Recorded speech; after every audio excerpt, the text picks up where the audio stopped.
এই একেবারে ক্লিয়ার, তাই না? হ্যাঁ স্যার। একেবারে ক্লিয়ার না? হ্যাঁ। কি বলো? প্রিজমে আলো কি ঘটে? প্রতিসরণ। প্রতিসরণ। তাহলে কিভাবে ঘটে সেটা আমরা একটু চিত্র এঁকে দেখবো। এর উপরে যদি আমরা এরকম তির্যক ভাবে আলো ফেলি, এরকম তির্যক ভাবে, তাই না, তখন কি হয়, এটা বেঁকে যায়। যে পথে যাওয়ার কথা ছিল এটা আসলে সেই পথে যায় না।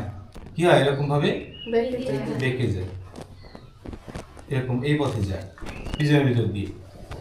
এবং যখন এটা বের হয়ে যায় তখন এটা এই পথে যাওয়ার কথা ছিল, এই পথেও না গিয়ে কি হয়ে যায়, এরকম ভাবে বেঁকে যায়। এই ঘটনাটা দেখাচ্ছে, তুমি কে জানো, তোমার নাম কি জানো? আফরিন। আফরিন এই ঘটনাটা দেখাচ্ছে। হ্যাঁ, কি দেখাচ্ছে বলো তো? স্যার প্রিজমের ভিতর দিয়ে আলো মানে তির্যক ভাবে আলো ফেললে হ্যাঁ। ভিতরে গিয়ে বেঁকে যায় এবং বের হওয়ার সময় বেঁকে যায়। কোথায় কোথায় বাক্স একটু দেখাও। স্যার এই মানে ভিতরে তির্যক ভাবে ফেলার সময় বেঁকে গেছে হ্যাঁ। এবং বের হওয়ার সময় বেঁকে গেছে। আচ্ছা, এই বেঁকে যাওয়ার ঘটনাটা তুমি কি দেখাতে পারবা? হ্যাঁ, বাস্তবে বাস্তবে দেখাতে পারবা? আচ্ছা ঠিক আছে, দেখাও তাহলে। এটা হচ্ছে প্রিজম, তাই তো? হ্যাঁ। হ্যাঁ, তাহলে এখানে তুমি মানে তির্যক ভাবে আলো ফেলবা, ফেলবো। হ্যাঁ। মানে এভাবে সোজা করে ফেলবা না, না।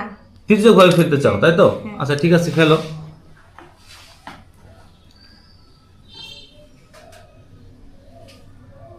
হ্যাঁ, তাহলে কি হচ্ছে, এই যে হ্যাঁ দেখা যাচ্ছে, তাই না?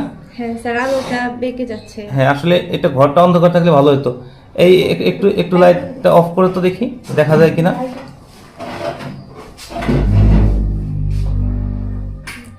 এই একেবারে ক্লিয়ার, তাই না? হ্যাঁ স্যার। একেবারে ক্লিয়ার না? হ্যাঁ।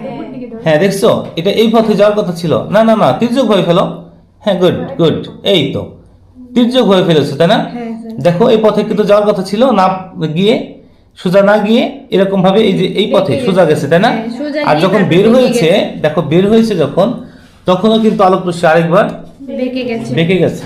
ঠিক আছে, এটা হচ্ছে কি বলতো, এটা আলোর, আলোর প্রতিসরণ। এটা হচ্ছে প্রিজমে আলোর আলোর প্রতিসরণ। প্রতিসরণ। ঠিক আছে, আপনাকে ধন্যবাদ, সবাইকে ধন্যবাদ।